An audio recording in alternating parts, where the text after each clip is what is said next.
सरफरोशी की तमन्ना अब हमारे दिल में है, देखना है जोर कितना बाजुए कातिल में है। तो मेरे प्यारे बहन भाइयों, साथियों, दोस्तों, आप सभी को स्वतंत्रता दिवस की बहुत बहुत हार्दिक शुभकामनाएं। दोस्तों, मैं अपने विचारों को शुरू करता हूं 1931 मार्च की उस रात में, जब मात्र एक 23 साल का स्वतंत्र सैनिक जिसको बंदी बनाया गया, फांसी की सजा सुनाई गई। उसको फांसी की सजा क्यों सुनाई गई? क्योंकि उसका सिर्फ कसूर ये था कि वो अपने देश को आजाद कराना चाहता था। परंतु ये अंग्रेज लोग ऐसा नहीं चाहते थे, तो इस बात पर उन्होंने उसको मौत की सजा सुनाई गई। जब उन्हें मौत की सजा सुनाई गई, तब ये बात पूरे देश भर में फैली और फैलते फैलते ये बात उस नवयुवक की माता तक पहुंची। तब उनकी माँ उनसे मिलने आती है। बोलते हैं ना कि माँ तो रूठ ही नहीं पाती है। जब माँ जेल में अपने बेटे से मिलने आई, तब बेटा माँ से मिलता है और माँ बेटे से मिलती है, और दोनों को ये पता होता है कि इस नवयुवक को फांसी होने वाली है। मतलब बेटा भी जानता था कि मुझे कल फांसी होगी, और माता भी जानती थी कि मेरे बेटे को फांसी हो जाएगी। तब बेटा माँ से बोलता है कि माँ, मैं जानता हूँ कि जो मैंने ये निर्णय लिया है, इस निर्णय से आप लोगों को कितना कठिन, कितना दर्द सहना पड़ रहा होगा। फिर माता बोलती है कि चाहे निर्णय कैसा भी हो, लेकिन अपने औलाद को अपने सामने खोता हुआ कौन माँ बाप देख सकता है। तब बेटा जवाब देता है कि माँ, मैं मानता हूँ इस फैसले से आपको बहुत दर्द हो रहा होगा, लेकिन आप तो जानती हो ना कि मैंने शुरुआत से ही अपने देश के लिए मरने जीने की कसम खाई है। तो मुझे लगता है आज वो दिन, वो पल आ गया है कि जब मुझे अपना ये काम पूरा करना है।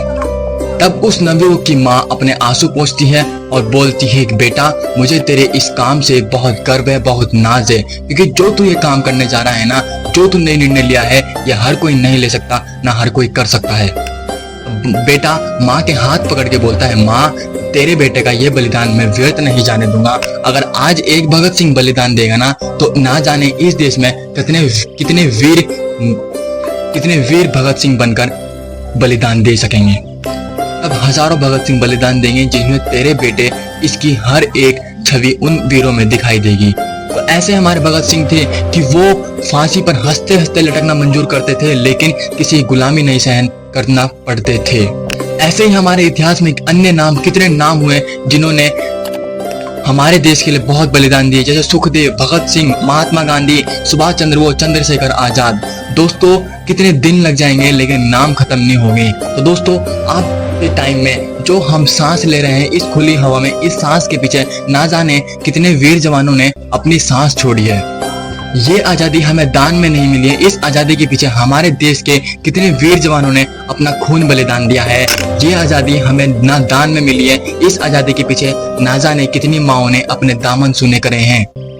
तो हम सबकी भी यही जिम्मेदारी बनती है कि अपने देश को अपना सहयोग दे सकें, इसकी जिम्मेदारी बन सकें। हर एक व्यक्ति, हर एक देशवासी की यह जिम्मेदारी बनती है, या हर एक माँ बाप की जिम्मेदारी बनती है कि वो अपने बच्चों को इतिहास का पाठ पढ़ाए, देश प्रेम पढ़ाए, देश प्रेम के बारे में बताए, ताकि जिससे हर एक समाज एकजुट होकर हमारे देश के लिए खड़ा हो सके। हमें अपने इस देश हिंदुस्तान को उस लेवल तक पहुंचाना है कि इसका एक बाल तो बाका करना कोई दूर, इसको छू भी ना सके। और यह जिम्मेदारी हर एक व्यक्ति से लेकर, हर एक विद्यार्थी से लेकर, हर एक अनपढ़ विद्यार्थी, बुजुर्ग व्यक्ति, सब तक जाती है। सबको इसको एकजुट होकर सहारा बनना है, सबको एकजुट होकर अपने देश के लिए खड़े होना है। तो मैं अपने विचारों को यहीं पे विराम देता हूं, और मेरे विचारों को सुनने के लिए, समय देने के लिए आप सभी का बहुत बहुत धन्यवाद। जय हिंद, जय भारत।